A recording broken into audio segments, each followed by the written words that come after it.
देश में 5 राज्यों में विधानसभा के चुनाव होने वाले हैं और चुनावी घमासान में एक बार फिर राम मंदिर के नाम की गूंज सुनाई दे रही है। बंगाल में आज ममता ने राम राम जपा, तो वहीं दूसरी तरफ केंद्रीय मंत्री प्रकाश जावड़ेकर के राम मंदिर को लेकर ऐसा बयान दिया कि देश में सियासी बवाल खड़ा हो गया है। लाखों कार सेवक और एक दिन पहले हम रात को भी वही सोए थे उसी प्रांगण में, तो दिख रहे थे 3 गुंबद। दूसरे दिन दुनिया ने देखा कि एक ऐतिहासिक भूल कैसे समाप्त हुई। केंद्रीय मंत्री प्रकाश जावड़ेकर के इस बयान पर बवाल मच गया है।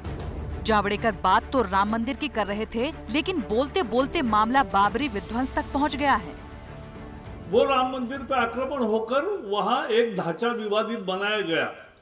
वो मस्जिद नहीं थी, क्योंकि जहां इबादत नहीं होती वो मस्जिद नहीं होती है, लेकिन वो एक विवादित ढांचा था। और मैं तो प्रत्यक्ष साक्षी हूं। 6 दिसंबर 1992 में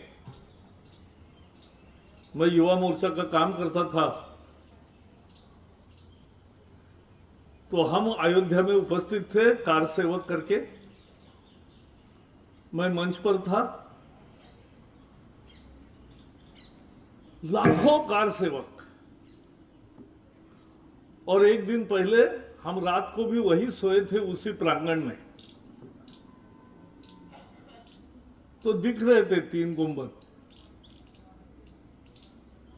दूसरे दिन दुनिया ने देखा कि एक ऐतिहासिक भूल कैसे समाप्त हुई। जावड़ेकर के इस बयान से विपक्षी पार्टियों में मानो भूचाल आ गया।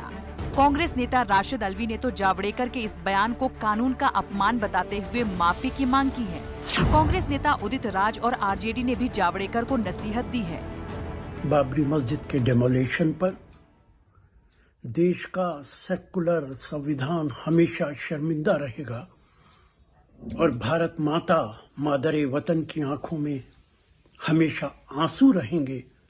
उस पर जावड़ेकर साहब गर्व कर रहे हैं। जो बात शर्मिंदगी की है उस पर वो गर्व कर रहे हैं। अटल बिहारी वाजपेयी जी और आडवाणी जी ने भी इस वाकये की निंदा की थी। आस्था के हिसाब से उसके आधार पर जजमेंट दिया गया, और जब एक बार जजमेंट हो गया तो सरकार भी कहती है, सुप्रीम कोर्ट कहती है कि इसके ऊपर अब हमारा जो विवाद है समाप्त होना चाहिए। इसके मतलब बार बार ये विवाद ले आकर के, जो कि धर्म की खेती, धर्म से वोट की खेती करते, तो प्रकाश जावड़ेकर वोट की खेती कर रहे हैं। जब मामला वो सेटल हो गया, उसमें कहने की क्या जरूरत है। कितने लोगों के साथ बाबर आया था इस देश में, और हमारी आबादी तो हमेशा बढ़ी रही है। हमारा हिंदू समाज क्या कर रहा था बाबर के आक्रमण को रोकने के लिए, राम के मंदिर को बचाने के लिए क्या कर रहा था, इसका भी तो जवाब देना चाहिए। क्या वजह है कि इतना छोटा फौज लेकर के बाबर आया और उसने आपके देश को गुलाम बना दिया। 250-300 वर्षों तक उसका राज रहा। क्या वजह है इसकी? इसका कभी इन लोगों ने खुलासा नहीं किया है।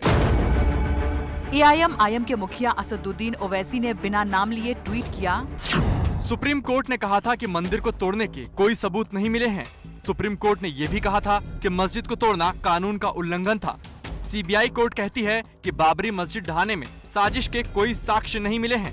इतने गर्व के साथ आपने इसे कोर्ट में क्यों नहीं स्वीकारा? शर्मनाक। बवाल मचा तो बीजेपी नेता अपने मंत्री के समर्थन में उतर आए।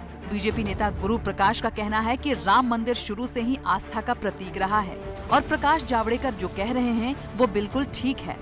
बहुत ही सही बात कही उन्होंने।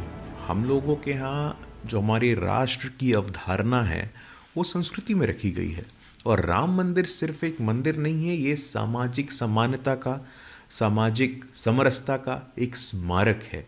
पूरे के पूरे राम मंदिर में लोगों की निष्ठा आज से नहीं हजारों वर्षों से है, और सबके पास हर पंथ में ये अधिकार है। तो जब देश में बहुत बड़ी संख्या में हिंदुओं की आस्था का ये विषय होता है, तो निश्चित रूप से वो सिर्फ महज एक ऐसा केंद्र नहीं होगा, एक सांस्कृतिक केंद्र होगा, एक धार्मिक केंद्र होगा, एक सामाजिक केंद्र होगा। राम मंदिर के निर्माण का काम शुरू हो चुका है। सामने बंगाल का चुनाव है और चुनाव से पहले वहां राम के नाम पर राजनीति शुरू हो चुकी है। जावड़ेकर ने उस राजनीति को नई हवा दी है।